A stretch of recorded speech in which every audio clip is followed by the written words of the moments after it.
할렐루야. 인사하십시다. 잘 오셨습니다. 최고의 복된 자리에 오셨습니다. 최고의 은혜 자리에 오셨습니다. 오늘도 우리 주님 말씀 가운데 임재하실 줄로 굳게 믿으시길 바랍니다. 지금 올림픽을 하고 있는 가운데 있는데 경기마다 이렇게 보면 몇 가지 우리 눈여겨볼 수 있는 부분이 있습니다. 첫째로 우리가 볼 수 있는 게 뭐냐 하면 서로가 참 만만치 않다 하는 거, 그걸 느낍니다. 성자와 패자의 차이가 뭐냐, 제가 보니까 펜싱이라든지 양궁이라든지 이런 걸 하는데 그냥 뭐 한 1.2점 차이예요. 이기는 자와 지는 자. 그래서 그 싸움이 참 팽팽한 거다 하는 것을 느끼게 되고, 또 어떨 때는 경기하는 걸 보면 역전하는 게 있어요. 졌다 싶은데 이기는 경우도 있고, 이겼다 싶은데 졌다고 할 때도 있고.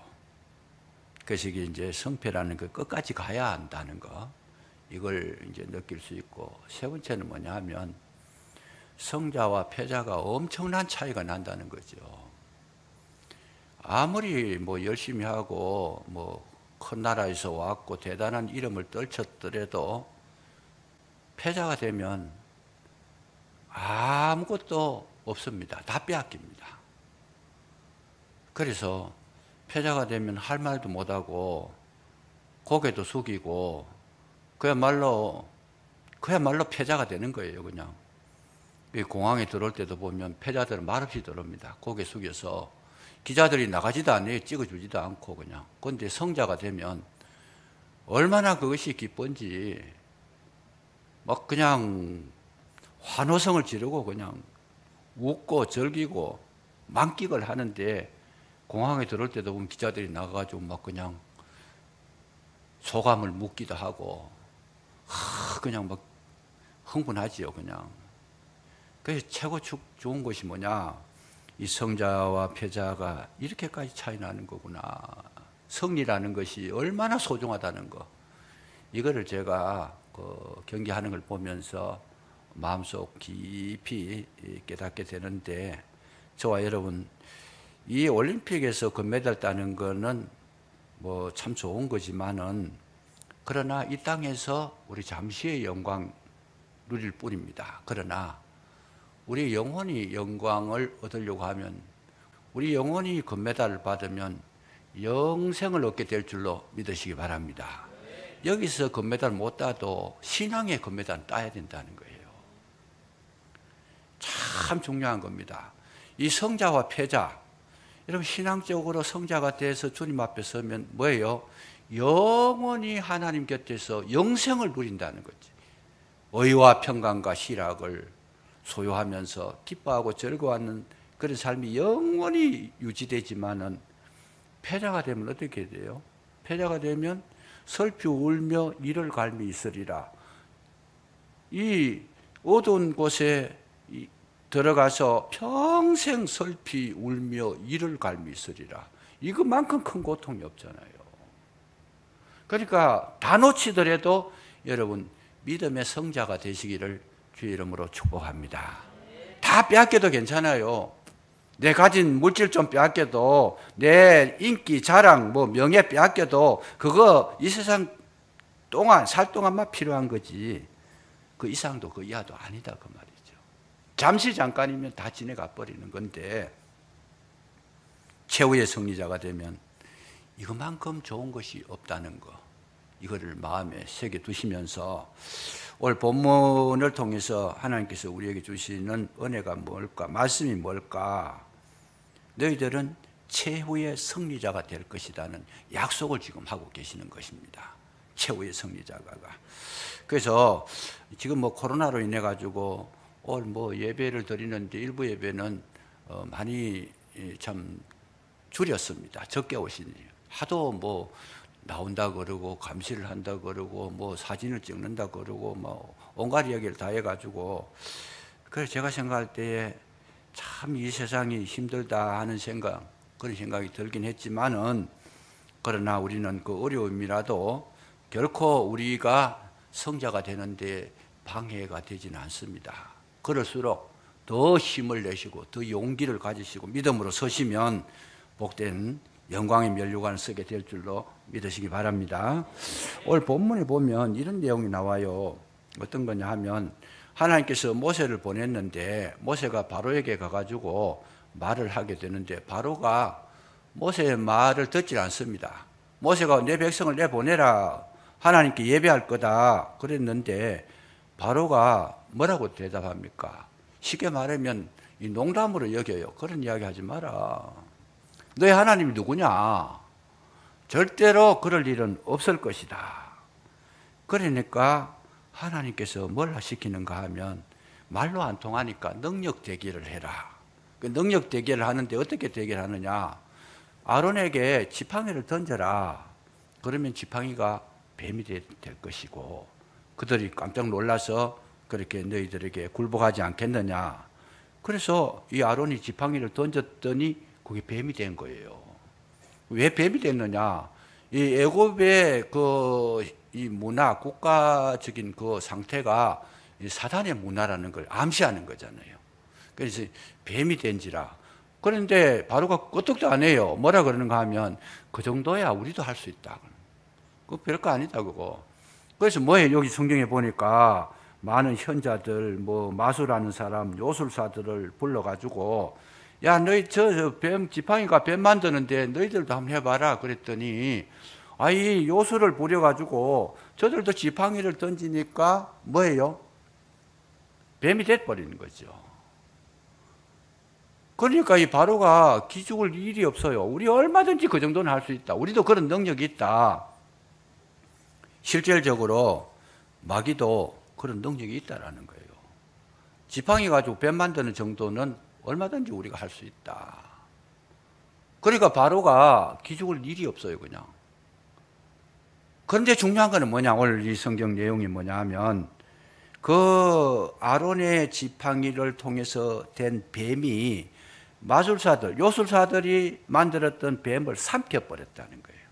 삼켜버렸다는 것은 뭡니까? 승리를 했다. 저들이 아무리 센 힘을 가지고 나오더라도 결국은 하나님의 능력이 승리하게 된다는 거, 이거를 암시해 준 것이 오늘 본문의 내용입니다. 그러니까 이 바로가 아무리 완악하게 해도 그 권세는 하나님의 권세를 이기지 못하는 것이다. 그런데 이 본문이 우리는 이 지팡이를 삼켰다 이렇게만 보지만은 이것이 성경 전체를 요약한 겁니다. 한마디로 뭘 요약했어요? 하나님의 거룩하신 그 은혜와 능력은 무슨 일이 있더라도 사단의 세력을 이기게 될 줄로 믿으시기 바랍니다. 이건 반드시 이기게 된다는 거예요. 그런데도 이 바로는 모세의 말을 듣지 않습니다. 왜 듣지 않는? 여기 보니까 그 마음이 완악해져 가지고 듣지 않았다. 바로가 왜 그렇게 강팍하게 됐느냐? 물론 하나님 앞에 사랑을 받지 못하고 인정받지 못해서 완악하게 된 것이지만은, 중요한 것은 뭐냐 하면, 이 바로의 곁에는 마술하는 사람, 요술 부리는 사람, 하여튼 나름대로 실력자들이 많다라는 거예요. 이 실력자들이 많아가지고 얼마든지 저들은 그런 걸 할 수 있는데 기죽을 일이 없다는 거죠. 그런데 중요한 것이 뭐냐 하면, 오늘 우리가 주의해서 봐야 될 게 하나 있습니다. 그게 뭐냐 하면, 데살로니가 후서 2장 9절 이하에 보면 이런 말씀이 있어요. 악한 자의 나타남은 사단의 역사를 따라 모든 능력과 표적과 거짓 기적과 불의의 모든 속임으로 멸망하는 자들에게 임하리니, 이는 그들이 진리의 사랑을 받지 아니하여 구원함을 받지 못함이라. 이러므로 하나님이 미혹의 역사를 그들에게 보내사 거짓 것을 믿게 하심은 진리를 믿지 않고 불의를 좋아하는 모든 자들로 하여금 심판을 받게 하려 하심이라. 멸망하는 사람들에게는 뭘 하느냐? 미혹하는 사람을 붙여준다는 거예요, 하나님께서. 거짓자를 붙여준다는 거예요. 그러니까 속이는 자, 미혹하는 자, 거짓자 이런 사람을 붙여서 그것을 따르게 해서 결국은 심판을 받게 되더라. 그래서 오늘 우리에게 있어서 제일 큰 축복이 뭐냐? 내 주변에 누가 있는가를 봐야 됩니다.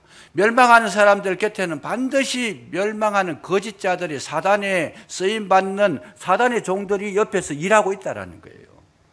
그러니까 우리가 무너지는 것은 내가 무너지고 싶은 것이 아니라 주변에서 그런 악한 자들, 거짓자들이 자꾸 나에게 거짓말로 미혹을 하니까 나도 모르게 마음이 강팍해지고 그들을 따라하게 되고 그들과 함께 되는 것이다.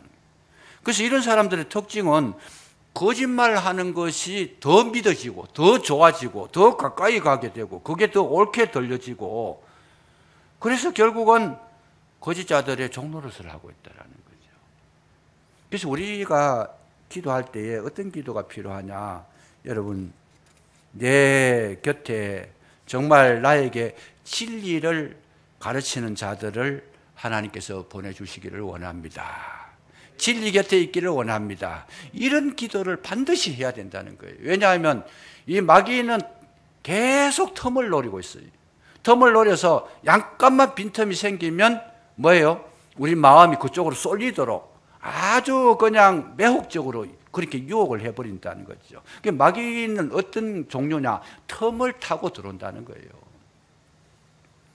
그 암벽을 타는 사람들의 이야기가 뭐냐 하면 그 맨손으로 가지고 뭐 절벽을 100m 이상 되는 절벽을 맨손을 가지고 타고 올라가는 거예요. 그래가지고 신기해가지고 전부 다 물어본지 어떻게 그렇게 하느냐 그랬더니 저들이 하는 이야기가 자기들은 이 암벽을 탈 때 이 바위에 그야말로 바늘 만한 틈만 있어도 그거 붙잡고 올라간다는 거예요, 자기들은. 근데 자기들이 제일 어려울 때가 언제냐 하면 틈이 없이 바위가 매끈매끈하면은 절대로 못 올라간다는 거예요. 그러니까 바늘 틈만한 요런 틈만 있어도 얼마든지 가능하다는 건데 여러분 마귀가 우리 속에 들어올 때도 아주 그야말로 바늘기 같은 틈만 보여도 마귀가 공격을 한다는 겁니다. 그러니까 항상 우리는 뭘 해야 되느냐?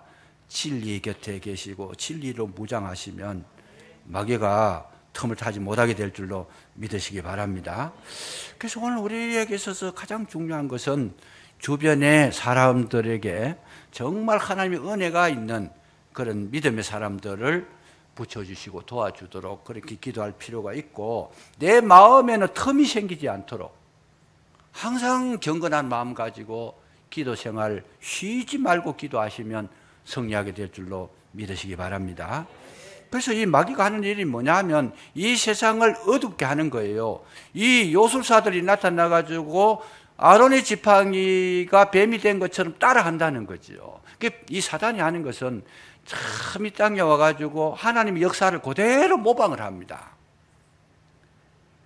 하는 일이 하나도 틀린 것이 없이 꼭 그대로 모방을 하는데 근데 어떻게 아느냐? 시작하고 중간하고 과정은 잘 몰라요. 언제 알아요? 열매가 열려지면 안다라는 거예요.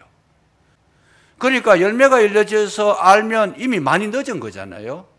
그래서 마귀는 지금도 계속 하나님의 그 모습을 그런 흉내를 내가지고 다가오게 되는데 여러분 주의해야 되고 이 세상은 악한 세상이 돼가지고 돌아오지 않을 가능성이 너무 많다는 거죠. 그래서 이 애굽에서 우리가 구원받으려 그러면 애굽이 어떤 사회인지를 알아야 된다는 거예요. 이 앞으로 이제 10가지 재앙이 나옵니다만은 이 10가지 재앙이 전부 다 애굽의 속성을 나타낸 건데 이 애굽 사람들은 철저하게 바로왕을 중심으로 해가지고 하나님의 말씀을 받아들이지를 않고 있습니다. 그래서 그 애굽 시대의 그 현상을 오늘로 끌어당겨 보면 이 시대나 애굽 시대나 똑같은 거예요. 저들이 하나님의 말씀을 받아들이느냐? 바로왕으로부터 해가지고 모든 사람들이 하나님의 말씀을 받지 않습니다. 그게 애굽의 문화고 사단의 세력이다. 지금 우리 시대도 마찬가지잖아요. 지금 보세요. 우리 자녀들 또 이 세상 사람들, 자녀들하고 부모님들하고 거기에 이 교통이 되고 있느냐? 안 되는 겁니다. 자녀들이 부모 말을 듣느냐? 안 듣습니다. 안 듣는 게 아니고 못 알아들어요, 지금. 왜? 다른 세계에 살고 있기 때문에. 기가 막힌 시대를 살고 있어요. 우리 자녀들이 참 부모님들은 위에서 기도해주고 좋은 삶을 살기를 원하고 믿음으로 살기를 원하고 늘 그렇게 부탁을 하고 가르치지만은 아이들 귀에는 그런 이야기가 안 들어가는 거예요. 왜요? 딴 세상에서 살아왔기 때문에. 그것이 문화가 되고 그것이 삶이 되고 그것이 자기의 마음속에 그게 인이 박여가지고 견고한 진이 돼가지고 절대로 알아들을 수가 없는 거잖아요. 그래서 여러분들 자녀들 가만히 보세요. 부모는 그렇게 간절하게 애타게 이야기하지만은 아이들은 기천에도 들으지도 않아요, 그 말이. 왜요? 이미 사단이 점령을 해버린 거죠. 점령이. 왜 그렇게 됐느냐? 제일 큰 이유가 뭐냐면 아이들이 지금 생활하는 걸 가만히 보면 여러분 하루에 대부분이 보면 10시간 이상은 뭘 봐요? 휴대폰으로 보고 게임을 하고 다른 세상에 인터넷을 하고 다른 세상에 지금 살고 있어요, 지금. 그러니까 이들의 세계가 지금 어떻게 형성되어 있어요? 부모님들 세계하고 성경적인 세계 이런 걸 다 떠나가지고 사단이 주도하는 그 세계 속에서 매일 10시간씩 공부를 하니까 세뇌가 돼버리는 거예요, 그냥. 그런 아이들한테 예를 들어가지고 말씀을 심어준다. 아이들이 말씀 알아듣느냐 하면 듣는 척하지 듣지를 못하고 있어요. 그냥. 부모님들은 기대를 가지고 막 엄청 그냥 엄청난 그런 어떤 참 마음의 소망을 가지고 있지만은 아이들은 지금 딴 세상을 살고 있다. 그래서 이 인터넷을 보고 휴대폰을 보고 딴 세상에 살고 있는데 그것뿐만 아니고 지금 학교 교육이 어떻게 돼 있어요? 학교 교육이 완전히 하나님 대적하는 그런 교육을 시키고 있다는 거예요. 제일 큰 예로 들어서 설명을 하면 지금 우리나라도 굉장히 위험한 건데 2011년도에 서울시 교육청에서 우리나라의 최고 큰 도시잖아요. 최고 그 중심기관인 그 교육청에서 뭘 발표했느냐? 인권조례라는 걸 발표를 합니다. 인권조례라는 걸 발표하는데 그 인권조례의 내용이 뭐냐? 구체적으로 파고 들어가 보면 7가지 정도를 말하는데 제일 첫째가 뭐냐 하면 성적인 자유를 이야기합니다. 성적인 대해서 문제 삼지 말아라. 동성애를 하든지 뭐 아기를 가지든지 출산을 하든지 뭐 연애를 하든지 그런 거에 대해서 간섭하지 말아라는 거예요. 기가 막히잖아요. 동성애는 하나님께서 철저하게 금지를 시킨 건데 저들은 완전히 대적해가지고 동성애를 자유롭게 그걸 법으로 정해놓은 거예요. 법으로. 이 아이들이 그런 걸 배우고 자라니까 어떻게 그 인격이 형성이 되겠어요, 그냥. 그래서 성적인 문제를 그냥 개방을 시켜버렸다는 거죠. 두 번째는 뭐냐 하면 체벌 금지다. 벌을 주지 마라. 벌을 주지 마라. 아무리 잘못하고 뭐 문제를 일으켜도 절대로 체벌하지 말고 때리지도 말고 나무래지도 말고 그냥 뭐라 그러겠어요? 그러면 잘했다 그래야 되나? 이런 거를 조례로 정해가지고 이 발표를 해가지고 학생들을 이렇게 보호를 해주니까 아이들이 부모의 말을 듣지 않고 선생님의 말도 듣지 않습니다. 그래서 제가 일부에도 그 얘기를 했지만은 우리 장로님들 가운데에 제가 가까이 지내는 장로님들 몇 분 있습니다. 근데 이분들이 전부 다 학교 교장 선생님이에요. 교장 선생님인데 이분들하고 대화를 해보면 뭐라 그러는가 하면 학교 생활 재밌습니까? 이래 물어보니까 아이고 목사님 말도 하지 마시거든요. 왜 그러십니까? 교장 선생님이 얼마나 좋습니까? 그랬더니 요즘 뭐 이 젊은 교사들 교장이라고 지나가도 인사도 안 합니다. 그렇게 배워서 컸으니까 그렇죠. 인사도 안 합니다. 불러도 오지도 않습니다. 바르게 가르쳐도 절대로 알아듣지도 않고 자기 뜻대로 해버립니다.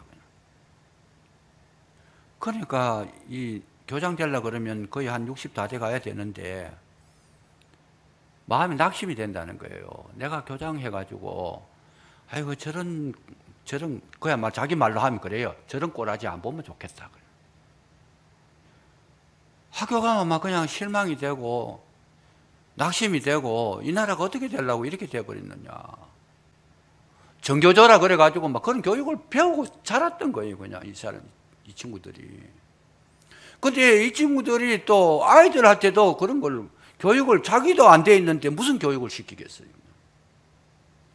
그래서 이 뭐 불가능하다는 거예요. 규례로 조례로 정해놔버려. 뿐만 아니라 세 번째가 뭐냐 하면 복장, 두발 자유로 시켜라. 머리를 깎든지 길구든지 신경 쓰지 말아라. 옛날에 저들이 학교 다닐 때는 머리 이걸 딱 검사하고 이 여학생들도 해가지고 머리 길면 가위로 잘라버리고 치마를 입어도 무릎 위에서 뭐 얼마 센치 몇 센치 뭐 이거 딱 규격을 정해놨는데 지금은요 치마를 입었는지 말았는지 이 중학생들이 그래요. 지금 여기에 우리 서재 중학교 다니는 거 여기 다니잖아요. 맨날 만나는데 보면 저 아이가 지금 옷을 입고 가는 건지 의심이 갈 정도로 이렇게 나왔어요. 이거 자유라 자유 그거요. 뿐만 아니라 소지품 검사 금지. 뭘 가지고 다니든지 그냥. 정말 정신없지요. 그리고 더 위험한 거는 학교에서는 절대로 종교 교육을 시키지 마라. 우리 교목들이 있어요. 교목들이 있어가지고 학교에 이 기독교 재단에는 보면 일주일에 한두 번씩 이 채플 시간이 있어가지고 이 말씀 교육을 시키는데 그것도 위법이라는 거예요. 하지 말라는 거예요. 그런 것도 하지 말아라. 뿐만 아니라 더 위험한 거는 학생 인권 옹호관이라는 게 있어가지고 학생 인권 옹호관을 세워가지고 임명해가지고 학생들이 무슨 이야기를 와서 건의를 하면 그거를 보호를 해줘야 되고 들어줘야 되고 그거를 건수를 만들어가지고 법적인 조치를 취하라는 거예요. 그러니까 이 세상에 아이들이 겁나는 게 없어요 지금. 이런 시대를 만들었던 이 사회가 이게 어떻게 되겠느냐. 지금 그 아르헨티나에서는 뭘 하고 있느냐 하면 부모들의 모임, 학부모들의 모임이 있다 그래요. 학부모들의 모임이 있는데 그 모임의 종류가 뭐냐 하면 자녀들에게 매맞는 부모들의 모임이래요. 자녀들에게 매맞는 부모들의 모임인데 한 40여 명이 모이고 있다는 거예요. 그러니까 쉽게 말하면 뭐예요? 자식한테 두드려 맞아가지고 이거 해결할 길이 없어가지고 자기들끼리 모여가지고 그걸 연구하고 서로 마음을 나누고 토론하고 이런 모임이 있다라는 거예요, 지금. 그래, 왜 자녀들한테 두드려 맞느냐 했더니 자녀들한테 너무 부모들이 오냐오냐 하고 해달라 하는 거 다 해줘 버리는 거예요. 그래서 여러분 부모들이 자녀 교육을 시킬 때에 제일 하지 말아야 될 게 뭐냐? 해달라 하는 거 다 해주는 거, 그거는요, 아이를, 그 영혼을 그냥 무너뜨리는 거예요, 그냥. 참 안타까운 거예요. 물론 자녀가 사랑스러우니까 해달라는 거, 말만 떨어지면 막 적극적 해주는데 그것이 아이의 영혼을 파괴시키는 것, 심성을 무너뜨리는 것이다. 그래서 이 아이들이 자랄 때에 해달라는 거 다 해주니까 부모를 생각할 때에 뭘로 생각하겠어요? 자기 공급책으로 생각하는 거예요. 물질 공급해주고 필요한 거 채워주는 부모라는 존재가 그거밖에 안 돼요. 그러니까 부모에 대해서 공경하고 존중하고 이런 걸 안 한다는 거예요. 그런 마음 자체가 없어진 거예요. 그러다가 이제 부모가 예를 들어가지고 어느 날 자녀가 해달라 그러는데 부모가 돈이 모자라고 없어가지고 없을 때가 있으니까 못 해주면 폭력으로 나온다는 거예요. 그냥 왜 안 해준다는 거예요. 아이들이 장성애가 커버렸고, 부모는 힘이 없고, 아이들이 욕망을 채우려고 하니까, 안 채워주고 하니까 그냥 막 힘으로 가지고 부모를 때리는데 감당이 안 된다는 거예요. 감당이 안 되는데. 제가 이거를 보면서 느낀 게 뭐냐 하면, 하나님께서 하나님의 사랑하는 자녀들을 키울 때에도 늘 좋은 것만 주시진 않아요, 보면. 때로는 어렵게도 하고 힘들게도 하고 가는 길을 막기도 하고 어떨 때는 아프게도 하고, 이게 뭐예요? 그런 것으로 인해 가지고 뭔가 이렇게 사람을 만들어 가는 건데, 무조건 좋은 것만 다 준다고 해서 되는 게 아니다는 거잖아요. 그래서 세상 전체가 다 이렇게 흘러가고 있는데, 이 세상에서 기대할 것은 아무것도 없고, 마귀가 지금 판을 치고 있는데 이길 수 있는 방법이 뭐냐? 없다라는 겁니다. 이길 수 있는 방법이 없다. 그래서 우리가 해야 될 방법은 뭐냐? 여러분, 말씀으로 돌아가야 되는데, 그 말씀이 어떤 말씀이냐? 오늘 본문의 말씀입니다. 아론의 만든 지팡이, 아론에게서 나온 뱀이 여호술사들의 뱀을 삼켰더라. 여러분, 우리가 살아날 수 있고 승리하는 비결은 주님께로 돌아가는 길밖에 없는 줄로 믿으시기 바랍니다. 주님은 어떤 분이시냐? 반드시 저와 여러분을 이기게 하는 하나님이시다.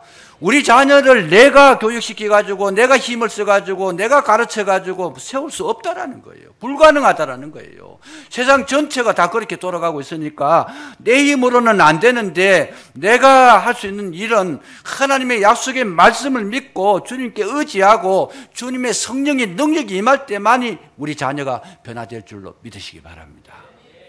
불가능한 거예요, 우리 힘으로는. 하나님은 오늘도, 하나님은 어떤 하나님이시냐? 저와 여러분을 이기게 하는 하나님, 승리하게 하는 하나님, 우리에게 최후의 가장 마지막에 행복을 주시는 하나님이신 줄로 믿으시기 바랍니다. 아무리 마귀가 악한 권세를 가지고 흉내를 내고 우리를 속인다 할지라도 놀라지 말라는 거예요. 우리가 지금 자녀들을 보고 세상을 보고 기대할 것이 없고, 저 사람 앞만 봐도 저 사람 희망 없다 싶어도 우리는 뭘 해야 돼요? 우리 눈으로 보면 희망 없는 건데 하나님의 눈으로 보면 희망이 있는 줄로 믿으시기 바랍니다. 왜 그러냐? 하나님은 반드시 이기게 하시는 분이라는 거예요. 하나님의 속성 자체가 뭐냐? 반드시 하나님은 승리하게 하시는 분이시다. 하나님은 전능하신 분이시다. 모든 걸 가지고 계시는 분이시다. 불가능이 없는 분이시기 때문에 주님을 바라보시고 주님께 맡기시면 여러분, 요술사의 뱀을 삼킬 줄로 믿으시기 바랍니다. 그게 우리 하나님이신, 그분이 우리 하나님이시라는 거죠. 그래서 우리가 이 성경을 읽어보면 이 창세기하고 계시록하고의 차이가 나타나는데, 이 계시록하고 창세기의 차이가 뭐냐? 창세기는 실패로 나타납니다. 계시록은 승리로 나타나는 거죠. 에덴 동산에서 창세기에는 쫓겨난 걸로 나타나는데, 계시록에서는 에덴 동산의 주인공이 되게 합니다. 에덴 동산에서는 생명나무 과실을 못 먹게 하시는데, 이 계시록에는 보면 생명나무 과실을 늘 먹고 살도록 그렇게 만드셨다는 거예요. 뿐만 아니라 에덴 동산에서는 범죄해가지고 쫓겨났는데, 이 계시록에 나오는 하나님의 새하늘과 새 땅에서는 그 땅의 주인공이 되도록 하시더라는 거죠. 뿐만 아니라 이 에덴 동산에는 마귀에게 속아가지고 마귀의 종노릇을 다 빼앗겼다라면, 계시록에 나오는 하나님의 나라는 뭡니까? 마귀를 결박시켜가지고 무저갱에 넣어가지고 완전히 마귀로부터 자유함을 누리는데, 그 나라는 어떤 나라입니까? 사자와 송아지가 함께 뒹구는 나라, 아이가 손가락을 독사굴에 넣는 나라. 하나님의 나라는 그렇게 변화를 주셔가지고 반드시 이기게 하시는 줄로 믿으시기 바랍니다.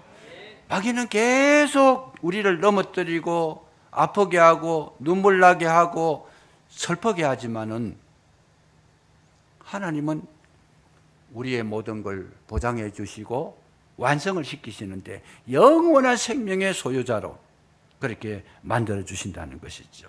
그래서 이 창세기의 에덴 동산, 거기에 실패하는 인간의 종착역이 어딥니까? 너는 흙이니 흙으로 돌아가라.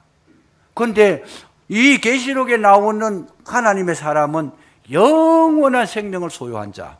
그러니까 저와 여러분이 신앙으로 믿음으로 사시면 여러분 영생을 얻는다는 것, 이 진리를 마음에 굳게 간직하시기를 주의 이름으로 축복합니다.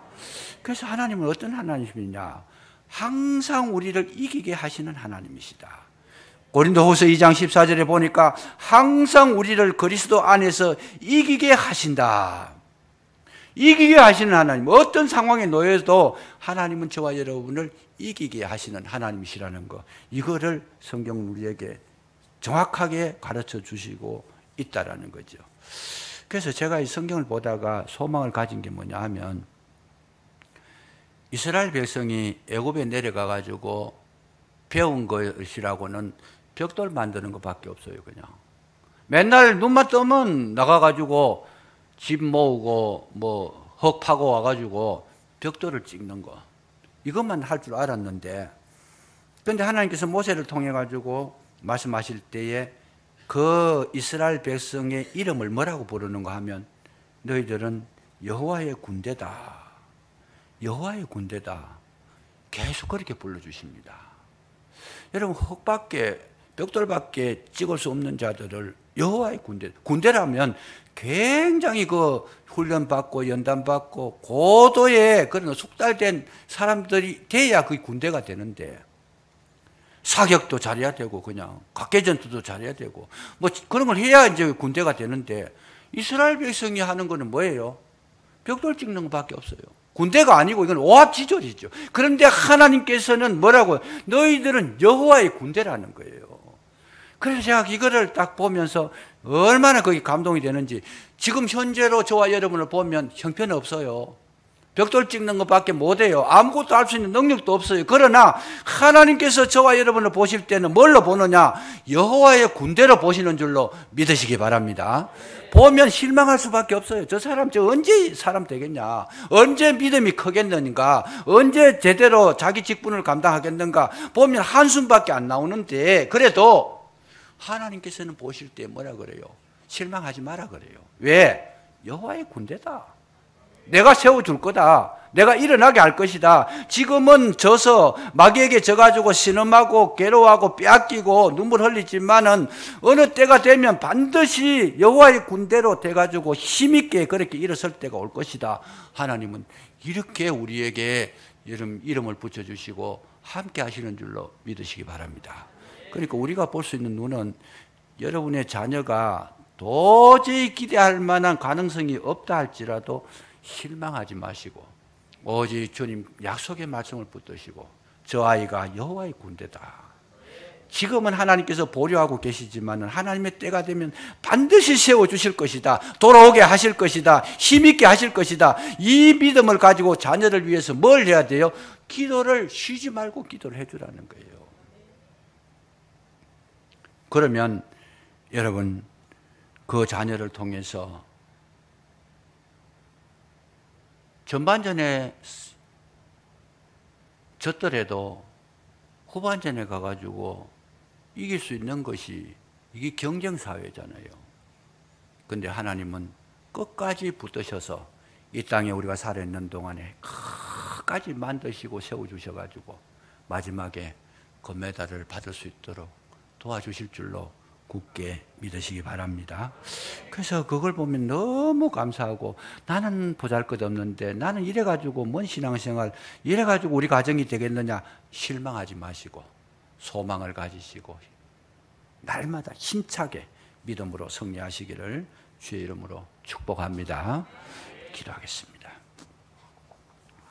감사합니다. 아버지 하나님, 연약한 저희들 불러주셔서 여호와의 군대로 삼으시고 진정으로 하나님의 사람이 되게 하셔서 여리고성을 무너뜨리며 이 땅의 모든 악한 권세와 싸워서 승리하시게 하는 그 놀라운 역사 허락해 주시니 진심으로 감사를 드립니다.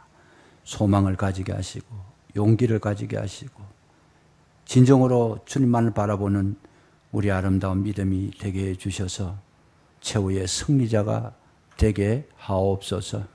날마다 주님만 바라보며 힘차게 정진하며 독수리가 날개치며 올라감 같이 참으로 아버지 앞에 힘찬 전진할 수 있도록 도와주시옵소서. 함께 하실 줄로 믿사옵고 그리스도 예수 이름으로 감사기도 드리옵나이다. 아멘.